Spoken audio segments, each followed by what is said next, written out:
Eh bien, chers téléspectateurs, chers auditeurs, bonjour. CLC se lance dans une nouvelle aventure. Cette fois, on va parler des jeunes, avec des jeunes, dans l'émission qui va s'appeler La vie de l'ado.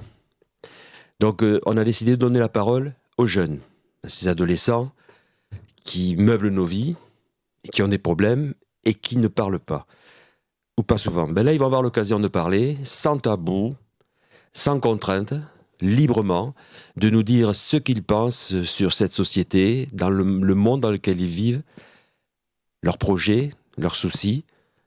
Ça va être notre première émission. C'est la présentation de Christophe, de Enzo, ils vont se présenter.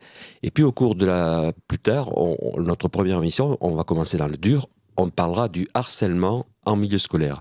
Mais pour le moment, on va faire un tour d'horizon avec ces jeunes pour que d'abord la jeunesse accroche à cette émission, puisque si les jeunes veulent nous appeler, ils peuvent composer le 05 57 41 77 06 ou alors nous appeler par Internet ou sur Facebook afin que nous puissions les inviter. Si vous avez des choses à dire, on est là. Cette émission est animée par moi-même, Jean Bougal, et dirigée par deux jeunes, Christophe à ma droite et Enzo à ma gauche.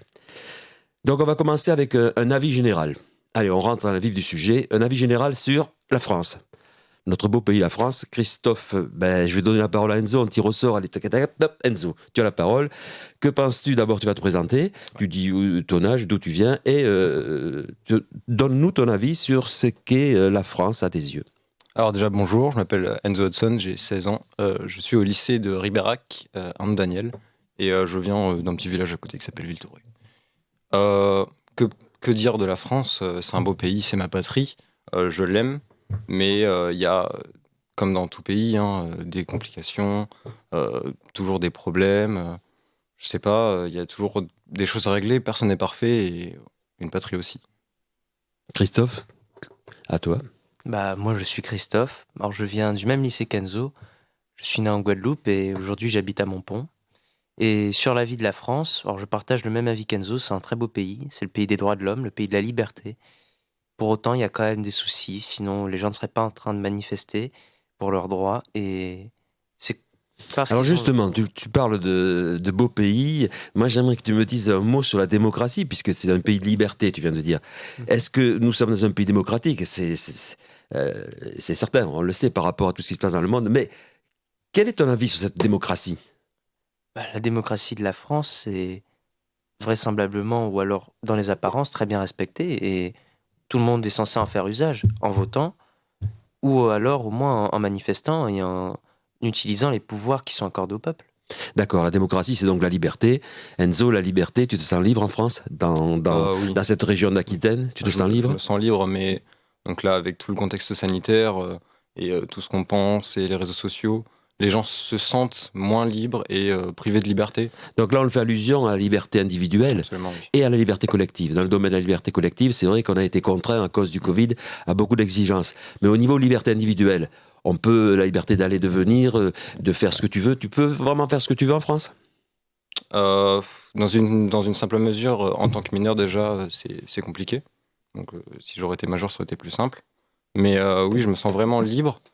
Mais en même temps, du coup, toujours lié avec cette crise sanitaire, la liberté d'aller et venir, elle est vraiment pas très bien respectée. Alors, tu as dit quelque chose de très juste, et on va y venir après. Tu as dit mineur. Il faut que je vous dise qu'en France, il y a 15 millions, sur 67 millions à peu près d'individus, d'habitants, il y a 15 millions d'adolescents, de 0 à 19 ans. 15 millions, vous vous rendez compte? 15 millions de mômes comme vous qui ne s'expriment pas et qui ont une notion de la liberté. Bon, vous êtes lycéen, vous avez 16-17 ans, vous commencez à comprendre ce que c'est qu'un peu la liberté individuelle et la liberté collective, mais imaginez les plus petits qui ne peuvent pas parler, qui ne peuvent pas s'exprimer. Ils sont serrés dans cette forme de démocratie, de liberté. Est-ce que les parents ont un rôle prépondérant à jouer pour leur expliquer, ou est-ce que ça vient tout seul? Est-ce que c'est l'expérience de la rue qui va t'impliquer dans cette société, dans cette démocratie, et te montrer que ta liberté a des limites?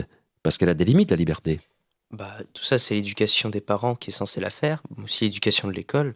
Surtout pas l'éducation de la rue, parce que quand on dit ça, c'est très péjoratif et on voit souvent le mauvais côté. Alors, on va revenir sur le mot éducation et instruction, mais pour le moment, on est sur les libertés par rapport à ton sentiment. Ça va, tout va bien, t'es bien Moi, ou ça perso- peut être mieux et comment ça pourrait être mieux?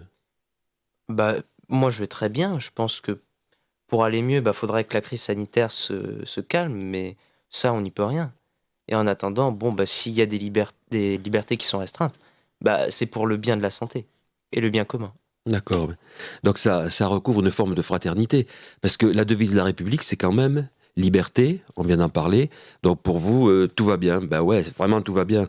Et c'est ça qui fait plaisir à entendre. C'est que vous qui êtes jeune, qui débutez dans la vie, vous allez bien.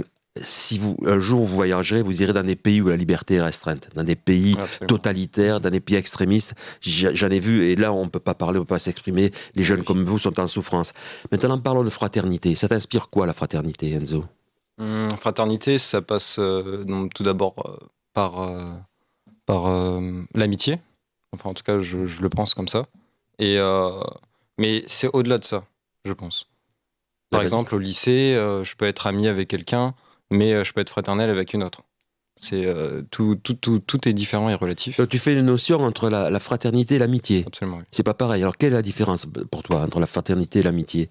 L'amitié, c'est un lien fort, mais la fraternité, on en a besoin. Pour moi, c'est une forme de respect.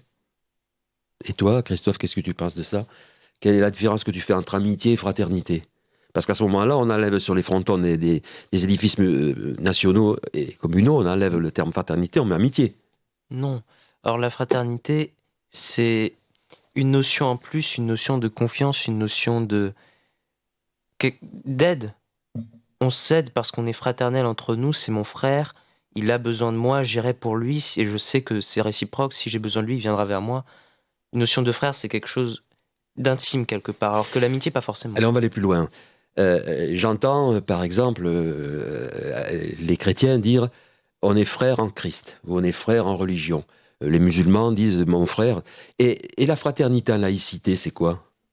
La fraternité en laïcité, la laïcité, vous êtes bien d'accord que c'est le socle de la République. Mhm. Être tolérant, toléré et accepter tout le monde, qu'il soit noir, blanc, jaune, chrétien, musulman, juif, qu'il n'ait pas de religion, mais qu'il ait un parti politique qui ne vous plaise pas ou pas, on vit ensemble et on respecte. C'est bien ça la laïcité. Absolument. Alors frère en laïcité, ça veut dire quoi pour toi? Bah, un peu au même titre que les chrétiens pensent être frères sous le Christ, nous, on est frères sous la République, sous la laïcité, sous les valeurs de la France et sous les valeurs de notre pays. Parce que lui, il est français, c'est mon frère. Parce que lui, c'est un homme, c'est mon frère. Parce qu'il est citoyen, c'est mon frère. Voilà. Donc même si ton frère est juif ou musulman ou chrétien, ça sera ton frère quand même. Ah bah, c'est la laïcité. Il ne faut pas faire de différence entre une personne qui sera musulmane ou chrétienne ou noire ou blanche. C'est ça la fraternité laïque. C'est bien. J'ai envie de vous faire glisser vers le sacré mot qu'utilise toujours Zemmour, la Mhm. différenciation raciale, le racisme. Vous êtes raciste? Enzo, Non. tu es raciste? Non, clairement. Christophe, tu es raciste? Non. Ça t'inspire quoi? Ça vous inspire quoi? Christophe, le racisme, ça t'inspire? Le racisme, c'est une façon de penser terrible. C'est l'intolérance la plus totale jusqu'à, pour une différence physique, venir de peau et d'ethnie, en l'occurrence, en venir à des violences et à des notions de haine qui n'ont pas lieu d'être. Et c'est une bêtise des plus grandes. Et pourtant, Dieu sait si on en parle. Je sais Ah pas, oui. alors là, vous suivez la campagne présidentielle qui a Ouais. commencé. On n'entend parler que de ça. Est-ce que c'est bien que ces candidats qui voudraient être à la tête de la nation française soient diviseurs comme ça, soient claniques, et essaient de nous mettre chacun en face de l'autre et que nous nous cassions la gueule? Vous êtes d'accord ou pas? Qu'est-ce que ça veut dire ça? Moi, je pense que si tout le monde serait d'accord, ce serait un monde trop parfait. Et en politique, il faut forcément d'autre part différents partis pour que tout le monde soit contenté.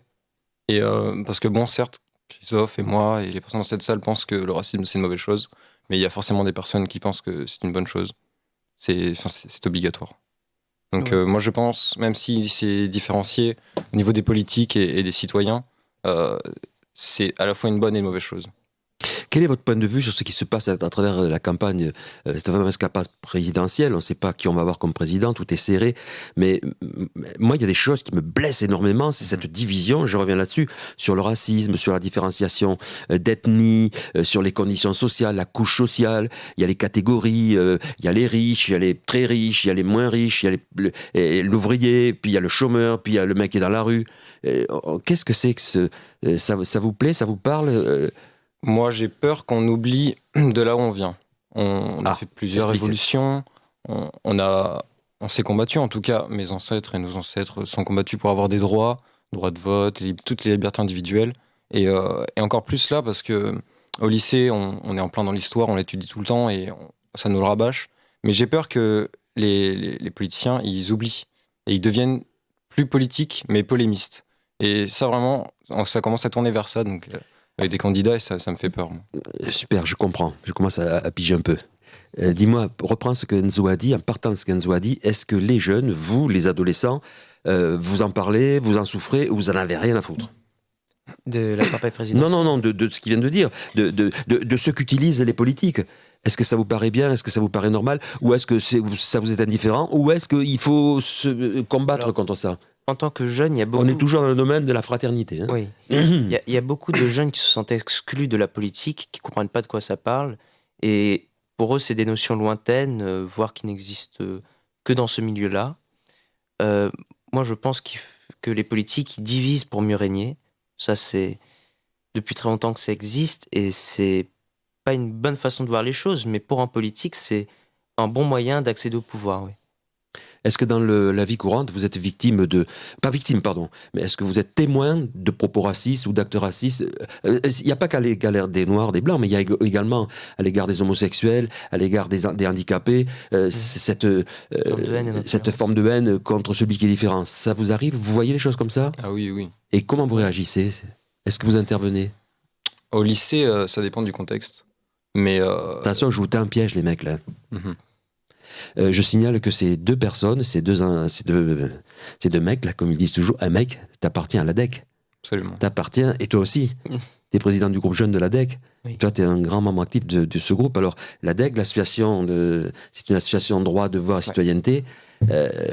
En tant que membre de l'ADEC, tu peux réagir comme réagirait un maître nageur au bord de la plage qui voit un mec se noyer.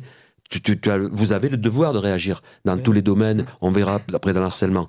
Alors, en tant que membre, en tant que citoyen, tu interviendrais en tant que simple citoyen. Tu verrais un acte de racisme évident devant toi, est-ce que tu interviendrais? En tant que citoyen, après je te poserai la question à toi, Enzo, en tant que membre de l'ADEC. Mais en tant que citoyen, est-ce que tu vas intervenir? Il y a une bagarre, deux mecs se battent, ils le traitent de sale ceci ou sale cela. Tu vas intervenir ou tu vas passer ton chemin? Alors, passer mon chemin, je pense pas, non. Parce que là, c'est une non-assistance à personne en danger, c'est grave. Mais j'aurais pas forcément me mêler dans la bagarre pour essayer, mais je les séparerais quand même. Et j'essaierais de faire passer le dialogue avant. De rappeler le fait qu'on soit frères avant d'être ennemis. Le dialogue, la fraternité. Quel est ton point de vue? En tant que membre de l'ADEC, hein, en tant que membre de l'ADEC... tu interviendrais comment? Déjà, avant d'être membre de l'ADEC, j'étais un citoyen simple. J'étais déjà un citoyen. Absolument. Et j'intervenais. Hein, t'es un citoyen ou un futur citoyen? Là, tout est la question. Mais attends, mais moi, je me sens citoyen, même si je suis... Il y a des lois qui régissent la citoyenneté. Pour être citoyen, je sais pas. Il faut être majeur. Oui, mais je me sens citoyen. Voilà, c'est très bien. Tu te sens citoyen, car tu l'es. Tu l'es par filiation, tu es par fraternité, on y revient, et tu es par égalité. Égalité, l'égalité des chances. Dans ce monde de jeunes, ça existe. Est-ce qu'un fils de riche réussira mieux qu'un fils de pauvre? Bien souvent, malheureusement, oui. Alors, tant mieux pour le riche, mais malheureusement pour l'égalité, j'ai envie de dire. Alors là, je suis pas du tout d'accord. Vas-y. Moi, celui qui est riche, il a quand même plus de chances parce qu'il aura accès à de plus grandes écoles, à de plus grandes études. Ses parents, bien souvent, ils ont une culture plus avancée. Il y a une différence dans le milieu social. On part pas à la même ligne de départ. Alors oui et non. Je pense que la France, c'est pour ça aussi que j'aime ce pays. On a autant de chance. Alors peut-être pas autant, c'est sûr que des personnes d'une classe populaire, comparé à des personnes d'une classe venant aisée, ont moins de chance certainement. Mais il y a des bourses, des aides. Tout le monde est là pour s'accompagner. On repart sur la fraternité au final. Hein. Exactement. Et je pense que non. Une personne du classe Et on populaire repart sur l'article 1 de la Déclaration universelle des droits de l'homme et du citoyen. Les hommes naissent et demeurent libres et égaux en droit.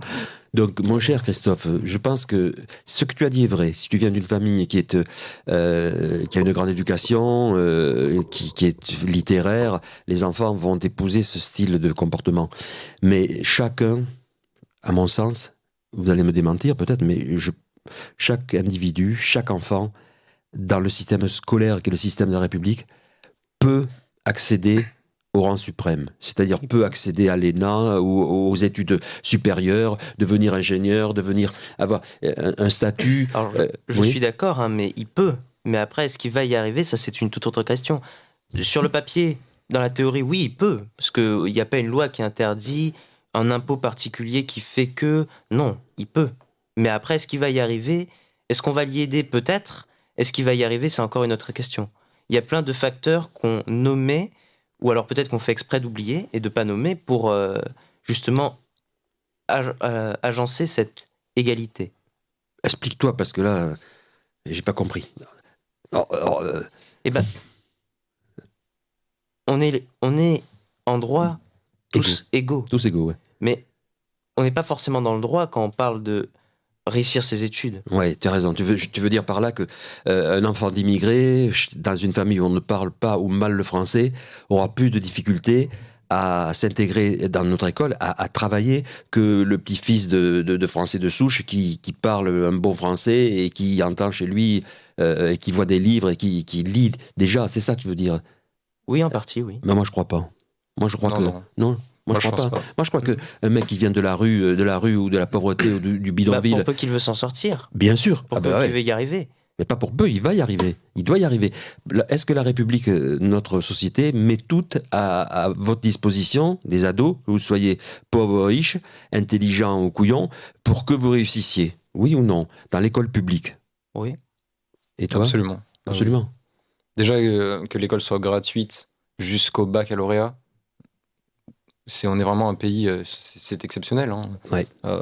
Moi, je pense que une personne, donc, on reprend un élève qui sera famille d'immigrés, aura peut-être plus envie de se battre qu'une personne d'un bon français de souche, qui parle bien le français, qui travaille sans plus. Allez, je suis entré dans ce chemin, je vais jusqu'au bout, et puis après on retire et on revient vers l'éducation et l'instruction, mais ça va être le lien aussi.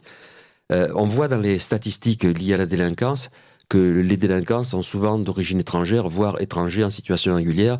Et ça, ce sont des chiffres. Hein. Et on voit pas beaucoup Est-ce que c'est vrai ça? C'est falsifié? Est-ce que quand on est issu de l'immigration, on est forcément appelé à devenir délinquant? Non, c'est pas vrai. Bon. C'est pas vrai, mais par contre, il faut pas oublier l'autre revers de la pièce, c'est que quand même, les enfants de riches, tout ça, ils ont quand même beaucoup de chance d'être pistonnés, d'avoir leurs parents ont des relations, il faut pas l'oublier. C'est pour ça que je dis qu'il y en a qui ont des avantages que les autres n'ont pas.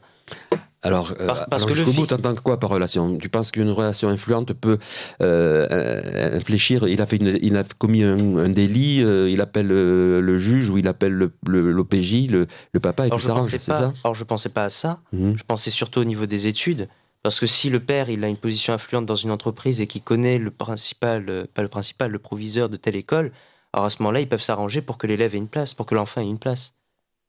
Parce que c'est Ouais. son fils, tu comprends? Bon, autrement dit, si je vous comprends bien, tout va bien dans ce beau monde, mais il y a des magouilles, il y a le passe-droit, il y a des Oui. privilèges. Ah oui, il y a Donc des la privilèges. révolution de 1789 n'a pas fait tomber tous les privilèges. Je vous en remercie de l'avoir signalé. Je vous ai tendu une perche.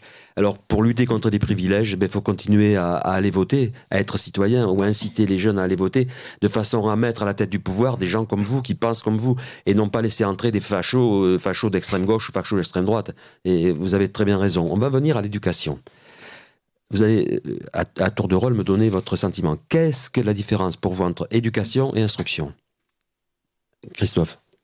Éducation, instruction. Alors, l'instruction, c'est instruire de la culture, des connaissances, mais l'éducation, c'est aussi des valeurs. Et en ce point-là, ben, l'instruction n'apportera pas ce sentiment de citoyenneté que l'éducation peut apporter. L'éducation va t'apprendre à comment te tenir, comment parler, comment être poli, et ça va te donner des clés que l'instruction pure et dure, que apprendre à faire des mathématiques, apprendre la littérature ou apprendre l'histoire, par exemple, ne ferait pas. Quel est ton Mais les sentiment? deux sont quand même liés. Oui. Quel est ton Je sentiment? pense à peu près comme Christophe, mais il faut faire la différence entre éducation. Moi, quand on parle d'éducation, je pense plutôt à la famille, aux parents. Exactement. Et instruction, je pense plutôt au lycée, À à l'école. l'école primaire, au collège. Il a raison, l'éducation appartient aux parents, c'est la parentalité, et l'instruction, c'est l'instruction publique, c'est l'école. Mais je suis d'accord. C'est l'école. Là où je ne suis pas d'accord avec toi, c'est que l'instruction, tu as oublié, dans les grands chapitres que tu as cités, tu as oublié l'instruction civique. Certes, on n'en fait plus, mais vous allez voir, ça va revenir. On est obligé d'en refaire du civisme. Nous, on en fait à la DEC, vous le faites aussi lorsque vous êtes au lycée en présence de jeunes. On n'apprend pas, on montre le bon exemple. Être citoyen, respecter les valeurs de laïcité. C'est ça, faire de l'instruction civique.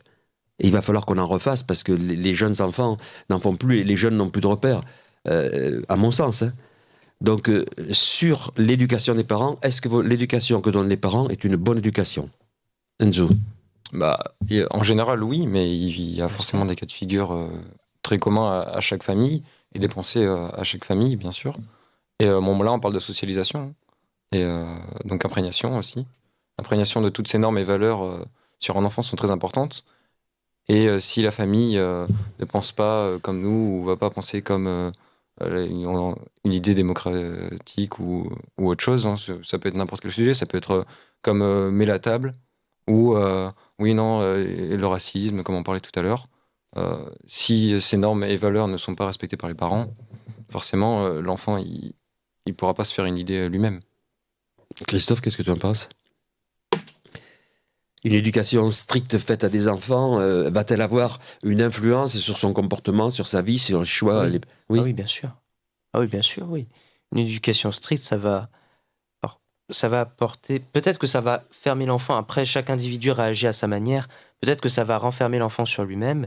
Peut-être qu'il va suivre cette éducation et qu'il va l'absorber et que ce sera quelqu'un de très droit.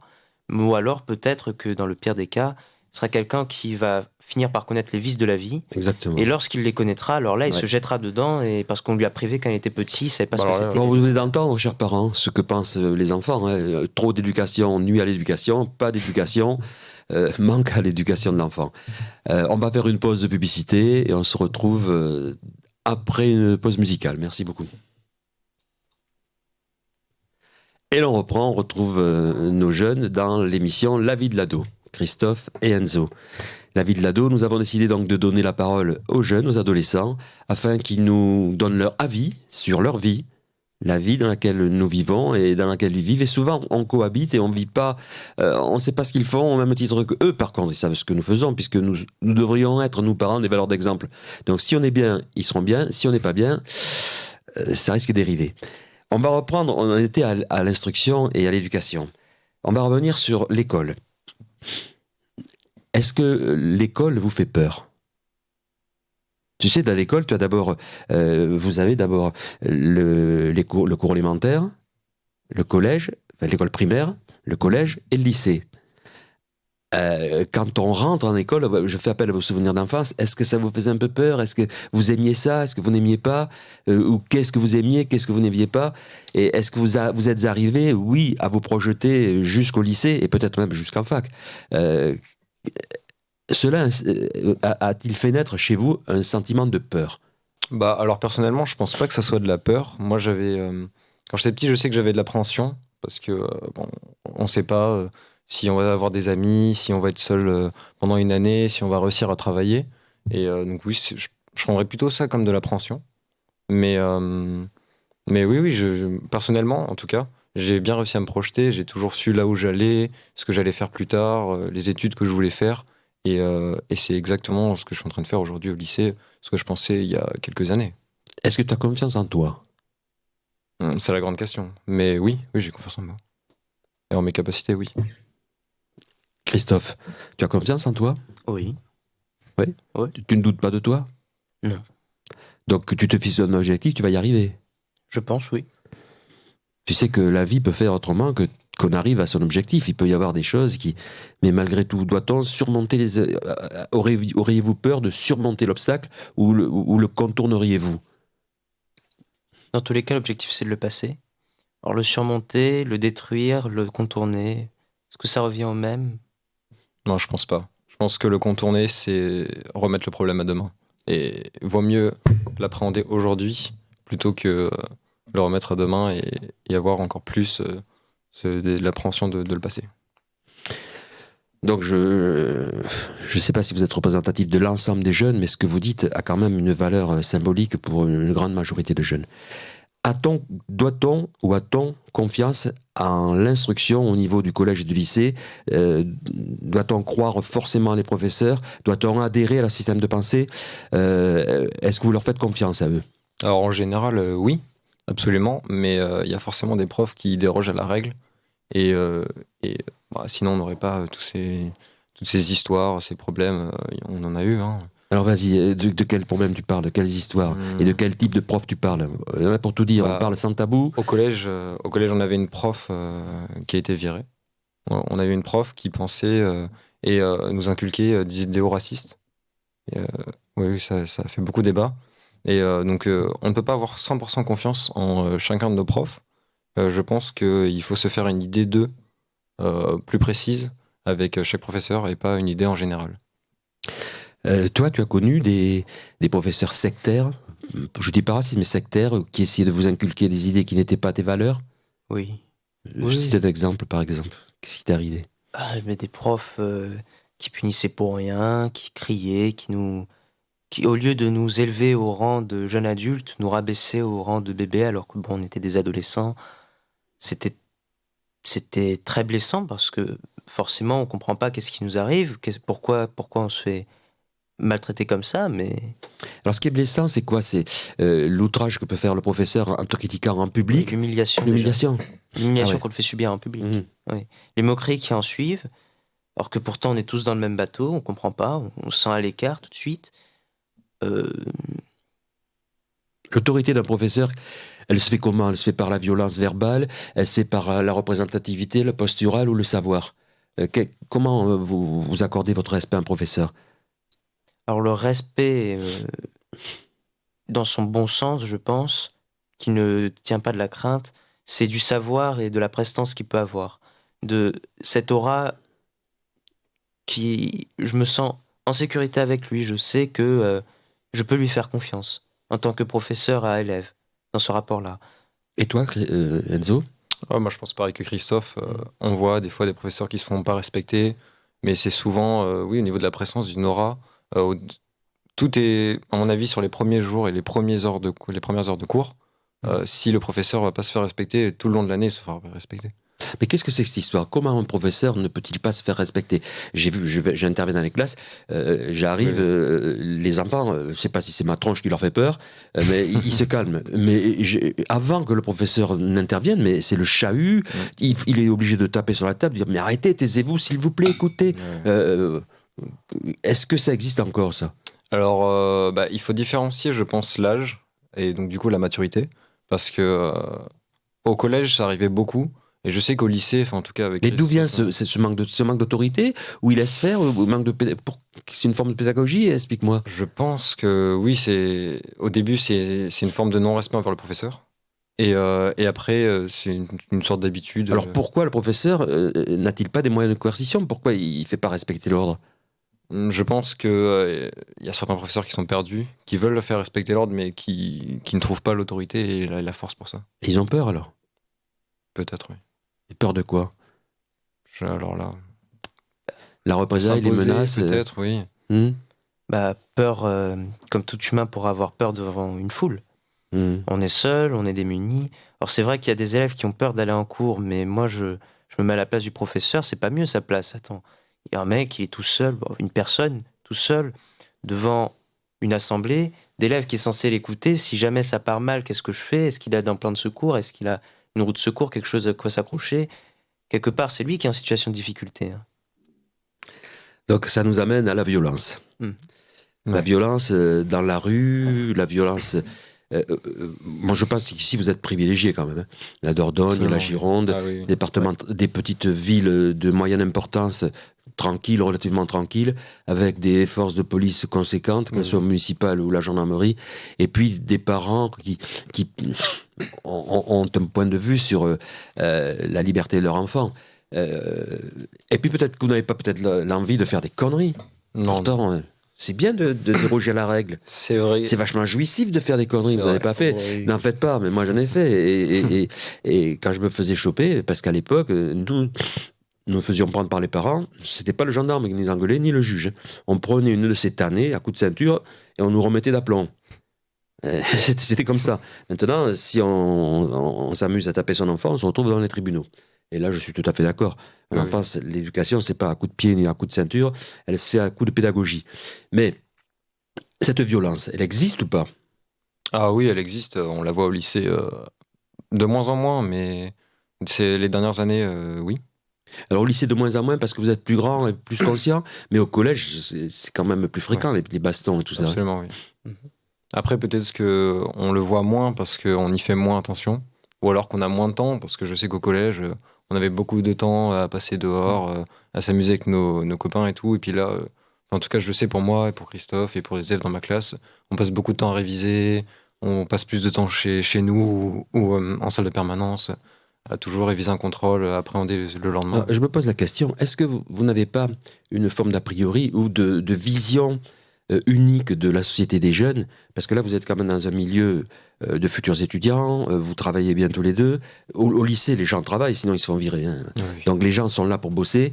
C'est complètement différent entre le lycée professionnel et le lycée général. C'est encore plus différencié avec le collège où les enfants se cherchent et sont plus sujets à s'affronter.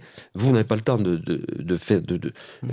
perdre de l'énergie à vous batailler, à part peut-être parfois avec les nanas, je suppose. Mais le reste, c'est surtout le travail. Ouais. Pourquoi avec les nanas, ça marche pas Expliquez-moi. Je vous vois sourire tous les deux.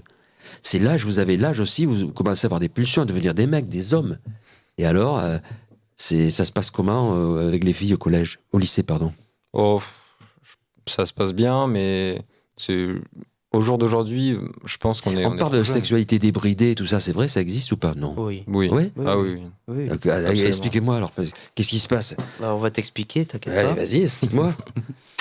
Bah, c'est simple, il y a des courants de pensée que si on est dans un pays de liberté et qu'on a vraiment nos droits, alors on a le droit de s'exposer, de faire ce qu'on veut de notre corps parce que c'est notre bien à nous. D'accord, c'est pas mal. D'autant que la majorité sexuelle est de... 18, C'est 15 ans.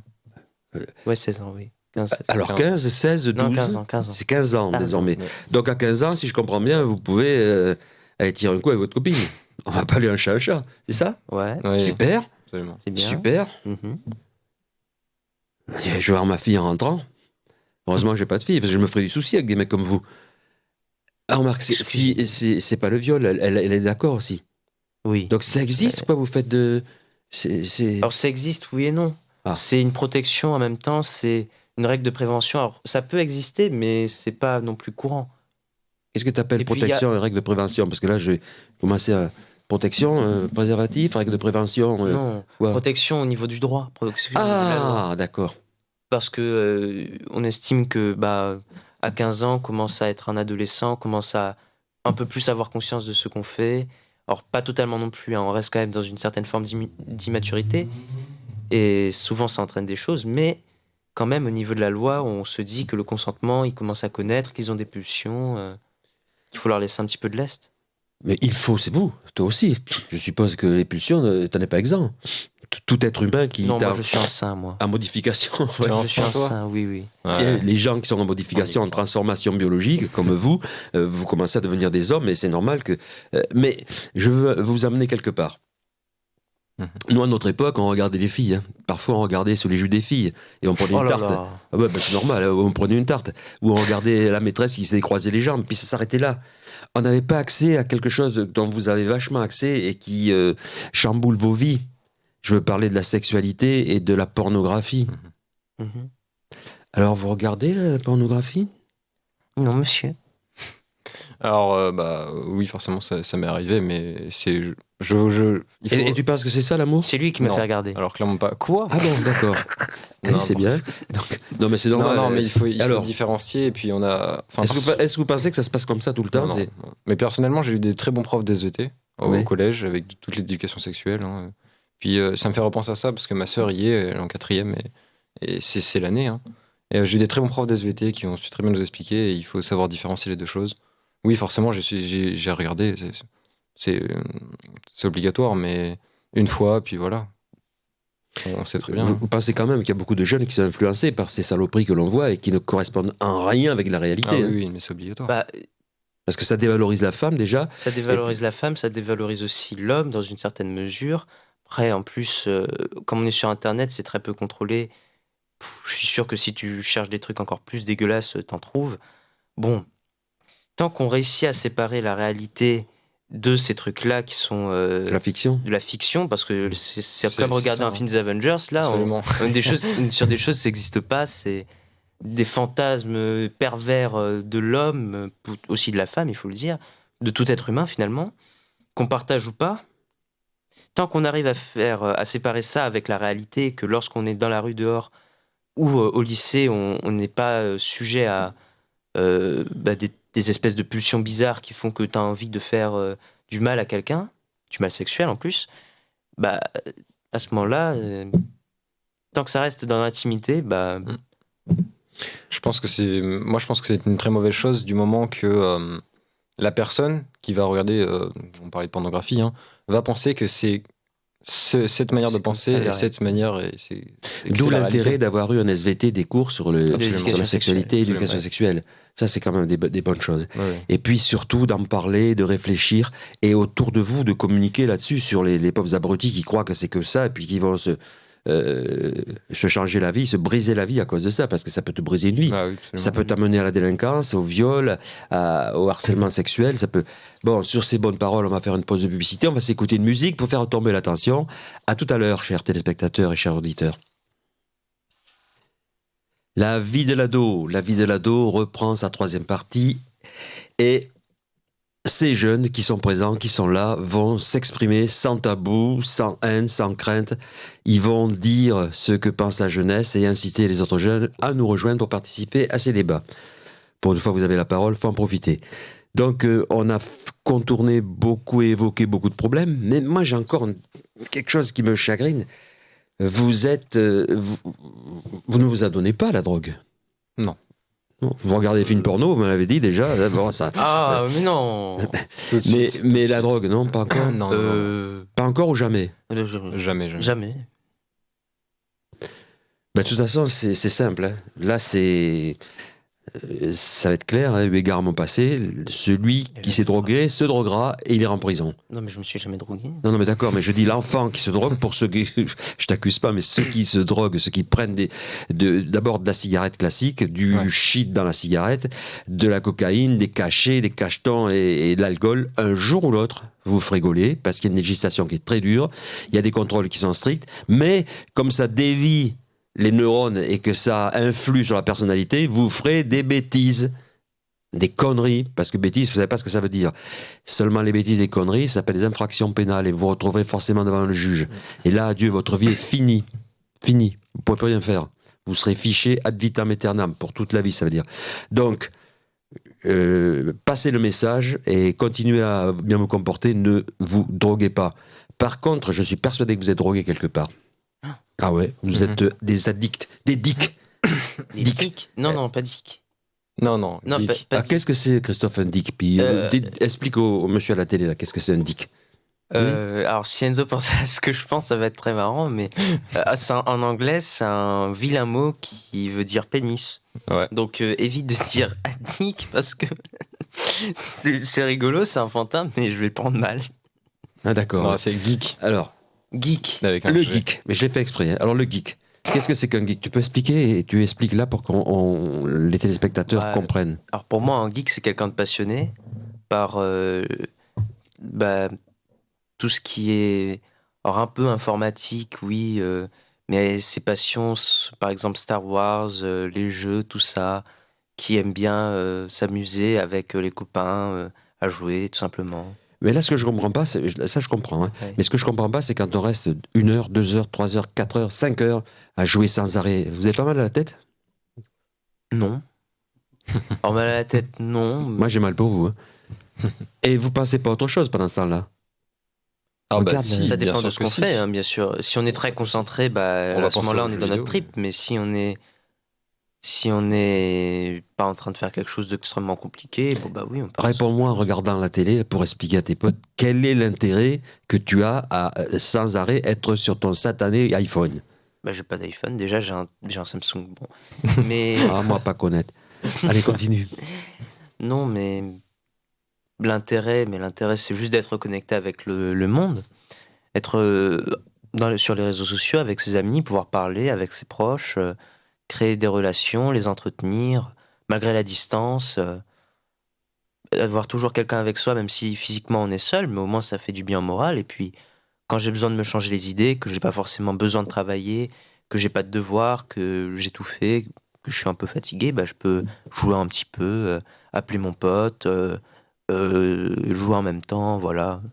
Bah, Et voici, mesdames et messieurs, chers adultes, chers parents, le grand fossé qui sépare les adolescents des parents.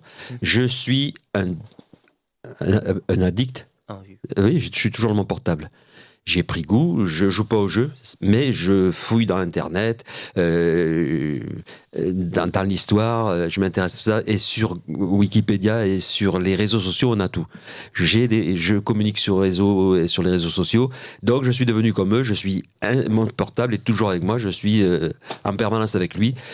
Et je ne leur jette pas la pierre. Hein. J'essaie de comprendre, la société a évolué, les moyens de communication évoluent, et tant mieux, et tant mieux. Parce que voir des mômes comme ça, regarder un enfant tout petit déjà, il prend une télécommande, il arrive à vous régler une télé. Le gosse, il s'est déjà tapé sur un clavier à toute vitesse, alors qu'avant, il fallait faire une école de dactylographie. Ouais. Enzo, tu es toujours le nez fourré dans ton portable ? Souvent ? J'essaie de moins en moins, mais oui, forcément. Alors, addict, oui, je pense que c'est le mot. Mais après, quand je sais différencier les moments où il faut que je travaille et les moments où je peux jouer. Quand je joue, généralement, bon, c'est avec Christophe, hein, forcément. Et t'as dit, oui, vous jouez des heures en pensant au jeu, oui et non. Alors, moi, je sais que personnellement, quand je joue avec Christophe et plein d'amis à moi, ou quand je joue avec d'autres gens, ou deux potes à moi qui jouent ensemble, quand ils jouent, c'est pour passer un bon moment. C'est plus pour jouer au jeu parce qu'on a envie de jouer au jeu. C'est de passer un moment avec ses amis, même s'ils sont loin. Moi, j'habite à Villetouré, Christophe, il habite à Montpont. Il faut 40 minutes pour faire Villetouré-Montpont. Et puis, on peut pas se voir. Puis, avec la crise sanitaire et le confinement, je trouvais que les réseaux sociaux, ils ont aidé vraiment les gens. Et au-delà de addict, il y a quand même ce côté assez bénéfique. Ouais, je comprends, et j'en reviens encore une fois à nous. Nous n'avions pas tout ça, et nous nous retrouvions, pour ceux qui habitaient à la campagne, au coin du pré, derrière la haie, et puis pour ceux qui habitaient après dans les cités, en bas de l'escalier, et on refaisait le monde, non pas par personne interposée, mais face à face. Et puis à force de refaire le monde, une parole en venait à une autre, et puis on buvait un coup, puis après on allait faire un tour, puis après on faisait des bêtises. Alors c'est vrai qu'il y a peut-être moins de chances, plus de chances de se cultiver, ça je suis persuadé. Même si je peux pas dire que je suis contre, puisqu'il faut accepter cette société à laquelle on vit. Mais c'est plus bénéfique de faire ce que vous faites que de faire ce que nous faisions. Parce qu'on le faisait, ça conduisait toujours au mal, puisque la rue conduit toujours au mal.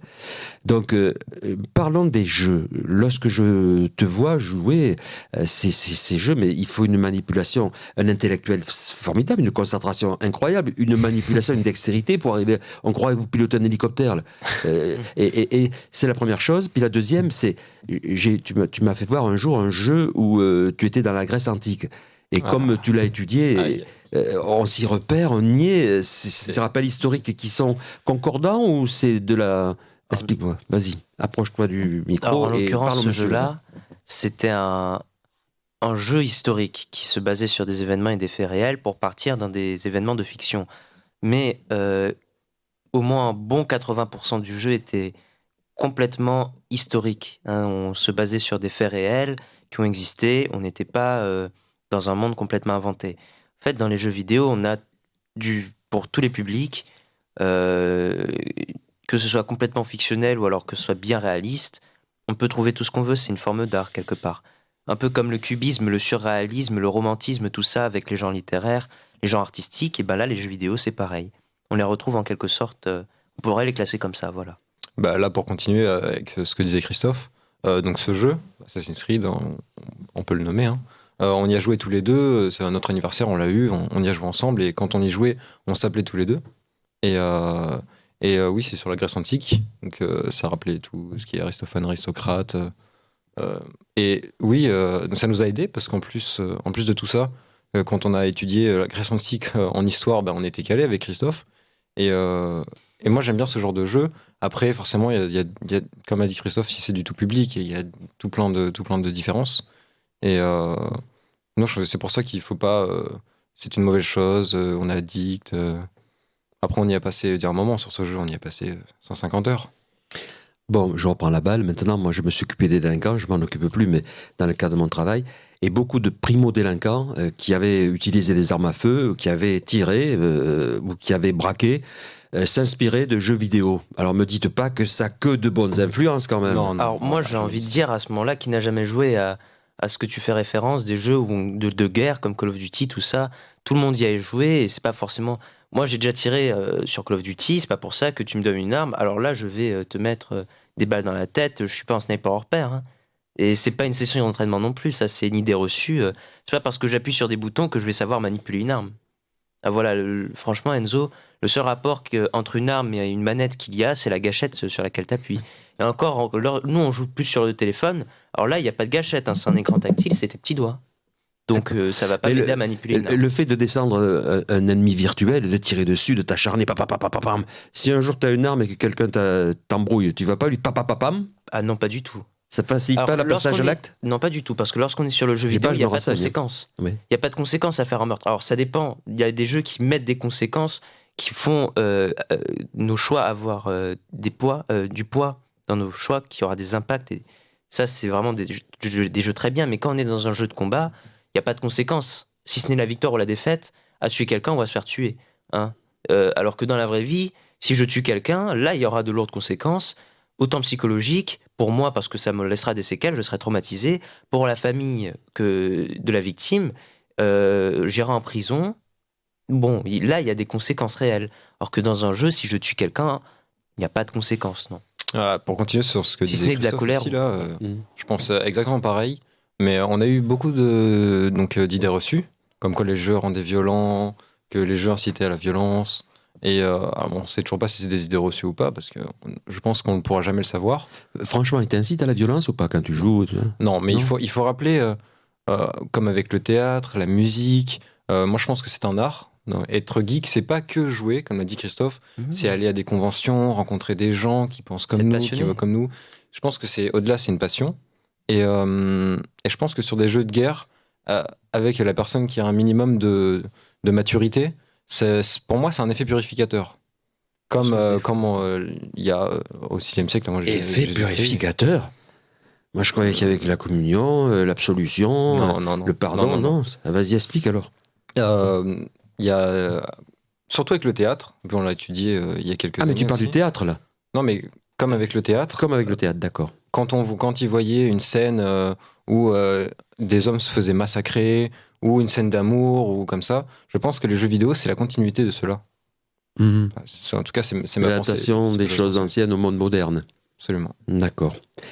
On parlera après des réseaux sociaux dans une émission à venir, parce que là, j'ai pas le même avis, mais vous m'avez convaincu, ouais, je comprends pourquoi vous aimez jouer, parce que ce que nous avions dans la convivialité confraternelle et que le plaisir de se retrouver à droite ou à gauche, ben, vous ne l'avez pas forcément, et parfois je comprends pourquoi vous préférez rester enfermé dans votre bureau, votre chambre à jouer, parce qu'en fait, vous communiquez à votre façon. Ouais. Absolument. Oui. Bon. Ça, c'est l'avenir. Oui. C'est l'avenir. Alors l'avenir, c'est-à-dire Quel est ton avenir? Puisque les jeux mon sont avenir, l'avenir. c'est pas forcément que les jeux vidéo. Ça aura une part dans ma vie, c'est sûr, mais mon avenir, c'est mon métier, mon futur métier, mes études, ce que je me projette. Alors, qu'est-ce que tu veux faire quand tu seras grand? Remarque, tu fais 1m93, c'est déjà grand. Qu'est-ce que tu veux faire? Quand je ferai 2 mètres, j'ai décidé que je me nommerai avocat. Mais je sais pas si ça fonctionne comme ça et j'ai besoin d'aide. Ah, ça fonctionne pas comme ça, non? Ah bon? Il va falloir faire des études d'abord. Donc, Ah tu oui, te c'est vrai. projettes dans les études de droit. Ah oui. C'est parce vrai. que si tu fais médecine, tu seras médecin. Si tu fais droit, puis si tu fais rien, tu seras chômeur. Tu choisis. Donc, soyons sérieux. Je savais Tu veux aller en fac afin de faire le droit, faire ton droit. pas. Alors faire le droit, oui, je vais être le chef de la fac, tout le monde se plie sous mes ordres, oui. En effet. Comment t'as deviné? Les Non, jeux vidéo non, ont je vais une étudier mauvaise du droit. influence. Je vais étudier du droit, c'est toi Ça qui y est, as c'est lui qui me remet à parler Ah bien ouais. français. Quel est ton avenir? Tu te vois ton avenir comment? Tu veux faire quoi plus tard? Moi, je vais aller dans l'éco, finance et gestion du risque, à Limoges. Enfin, en tout cas, c'est mon projet et ce que je veux. Alors, tu peux m'expliquer, parce qu'éco, finance, gestion Ouais. du risque, moi, pas comprendre. Là, Donc, j'ai du mal. économie, Vas-y, la économie. science de l'économique D'accord. et des marchés. Et finance et gestion du risque, en fait, c'est toutes les facettes derrière d'un marché quand on investit et qu'on retire des actions, tout simplement. Tu vas te retrouver comme notre président de la République, Emmanuel Macron. Tu vas te retrouver chez Économiste. Rothschild, toi. C'est ça? Non, mais c'est Non. bien, c'est le monde de la finance. L'important, c'est d'avoir un but. Et là, je reprends ma casquette de pseudo-éducateur et de dire, lorsque j'intervenais dans les classes des collèges, je disais aux enfants, à tous, hein, qu'est-ce que tu veux faire plus tard? Et la moitié de la classe n'était pas, je sais pas, peut-être, on verra. Mais moi, je pense qu'un enfant a intérêt à se fixer un objectif, comme tout être humain. Hein. S'il n'y a pas d'objectif, on n'avance pas, quoi. C'est vrai. Est-ce que tu es ou alors d'accord? on avance pour rien. Et on On avance avance lentement. pour rien. Et arrivé au lycée, est-ce que vous connaissez des copains qui ne savent pas où ils vont oui. aller? On en Ah connaît oui, encore aujourd'hui. En fait, le encore problème plein. avec le lycée, le collège, surtout en ce moment, et les profs sont au courant, l'éducation nationale est au courant, mais on peut pas faire sans. C'est qu'il y a des élèves, on leur demande des responsabilités trop fortes, trop tôt, et ils ne savent même pas qu'est-ce qu'ils vont manger ou mettre comme habit demain, et on leur demande dans 10 ans ou dans 5 ans, tu vas être dans quelle fac, tu vas être dans quelle université. Ouais, pour quel Ils sont métier. même pas au courant. Ouais. Ils n'en sont même pas au courant. C'est vrai, on vit dans une société qui fait qu'on vit le jour le jour. Or, le jour, pas dans le sens, oui, on peut mourir demain, ça c'est le carpe diem, c'est vrai, mais on vit dans une société où on cherche à régler les problèmes euh, qui arrivent. Enfin, les élèves, en l'occurrence, ils se disent pas, oui, qu'est-ce que je veux faire plus tard, ils se disent, oui, qu'est-ce qu'il y aura dans le contrôle de demain. Puis surtout, Donc, alors pour penser que l'avenir, le grand avenir, et pas l'avenir proche, bah, c'est très dur. Et il y en a pour qui c'est pas possible. Or, soit on le fait quand on est depuis enfant, on est bercé dans ça, dans un objectif, dans un rêve. Et alors là, il n'y a pas de souci, là, on est parce sûr que de ce qu'on veut on faire. l'a déjà fait avant. Mais s'il faut réfléchir en même temps que réviser et réfléchir à ce qu'il y aura, le prochain cours, comment ça va se passer avec les copains, les copines, les profs, et qu'en plus il faut réfléchir à dans 10 ans, qu'est-ce qui va y arriver, sachant que dans 10 ans, alors là, ce sera trop tard, la pression, bonjour, et ça, très peu Est-ce de qu'il n'y a gens pas sont un capables de le décalage faire. dans ce monde, dans la civilisation qui est la nôtre, dans cette démocratie, dans ce pays qu'est la France? Parce qu'ailleurs, c'est pas pareil. Aux États-Unis, dans tous les grands pays industrialisés, c'est marche ou crève. Et ici, on dirait qu'on n'a pas on n'a pas le sentiment que tu peux et apprendre et te projeter dans l'avenir en même temps. Si tu apprends, tu es occupé et tu sais pas forcément celui qui sait pas où il va aller, il est perdu, quoi. Est-ce que vous faites partie d'une société, pas société, mais d'un groupe d'enfants dans ce monde moderne qui est ici, en France, perdu pour la plupart de ceux qui font des études, qui n'ont pas d'objectif, qui ne savent pas où ils vont aller et qui fonctionnent au jour le jour, sachant qu'ils ne savent pas et ils ne veulent pas savoir comment demain sera fait. C'est ça? Ou alors, non, vous êtes ferme et dans vos convictions et vous savez où vous voulez aller. Bah, moi, personnellement, je sais où je vais aller, je sais ce que je veux faire. Toi, c'est pareil. Ouais. Mais l'ensemble des jeunes, vos potes et tout ça, Non. non, il y a Non, beaucoup ça qui sont perdus. Oui, certains sont perdus. On nous demande aujourd'hui, dans quelques mois, de penser déjà à là où on veut postuler, par le biais de Parcoursup, du coup. Et ils savent même pas quelle spécialité ils vont abandonner l'année prochaine. Ils sont perdus. Ils sont perdus. Qu'est-ce qu'il faudrait faire pour ça? Donner Qu'est-ce un qu'il faudrait conseil, faire, soulever un lièvre, allez-y. Aller voir le conseil d'orientation. Mais Déjà. Ensuite, imposer des heures d'orientation où on aide les jeunes, on répond à leurs questions parce mais qu'ils en ont. Mais c'est personne déjà n'en fait. Enfin, l'éducation nationale ne peut pas faire plus. On a 1 heure toutes les 2 semaines d'AP, ça s'appelle l'accompagnement personnalisé, qui parle de l'éducation, enfin, surtout en première et en terminale. Et on a 2 rendez-vous pédagogiques avec le conseil d'orientation en première et en terminale pour savoir où c'est qu'on postule, savoir quand c'est journée porte ouverte de telle université, ce qu'il faut faire. les Qu'est-ce que vous démarches. diriez à un jeune? C'est super, c'est au top, là, c'est une conversation de futurs intellectuels, de gens qui savent où ils vont. Vous êtes plus adulte que moi, à la limite. Mais qu'est-ce que vous diriez à un pauvre mec qui veut pas travailler au collège, qui en a ras-le-bol, qui aime pas les études? Qu'est-ce que vous lui diriez? Ah, mais s'il veut pas travailler, c'est complètement différent. Alors là, s'il veut pas travailler en général, qu'est-ce qu'on peut faire pour lui? Quel conseil tu lui donnerais? Parce que moi, je vais lui donner le conseil. Je dis, remue-toi, bouge-toi, tu dois travailler, tu n'y arriveras pas sinon. Voilà ce que je vais lui dire en Ouais, tant que mais papa. souvent, on lui a déjà dit. Si la personne n'est pas prête à l'entendre, Mais toi, elle l'entendra pas. jeune, tu lui dirais quoi? Mais qu'est-ce Non, que on je est peux déjà lui tombé dire sur des personnes comme ça, mais des personnes qui ne veulent pas travailler, mais... Ça Bah, m'intéresse pas, l'école ça m'intéresse pas. Je prends pas mon pied, ça m'énerve, oui, j'aime pas mais apprendre. si l'école Alors, t'intéresse pas, est-ce qu'il n'y a pas un autre chose? Est-ce que t'es pas musicien? Est-ce que tu dessines pas bien? Est-ce que t'aimes pas la mécanique? Est-ce Il y a que t'as pas forcément une un autre centre fibre d'intérêt. si justement j'aime bien la mécanique, mais Ah, ben si Bah, t'aimes bien la alors là- mécanique, si t'es au collège, par exemple, si on est en quatrième, moi je sais qu'il y a un ami à moi qui aimait pas du tout travailler et qui aujourd'hui est en mécanique, justement. Et je lui ai dit de s'accrocher et de faire une préparation professionnelle. Et arrivé là-bas, il a adoré aller en cours. Maintenant, il adore aller en cours. et maintenant si je suis Réfractaire. non pas réfractaire, si je pars de cette émission convaincu par que la jeunesse, elle est vraiment bien notre jeunesse.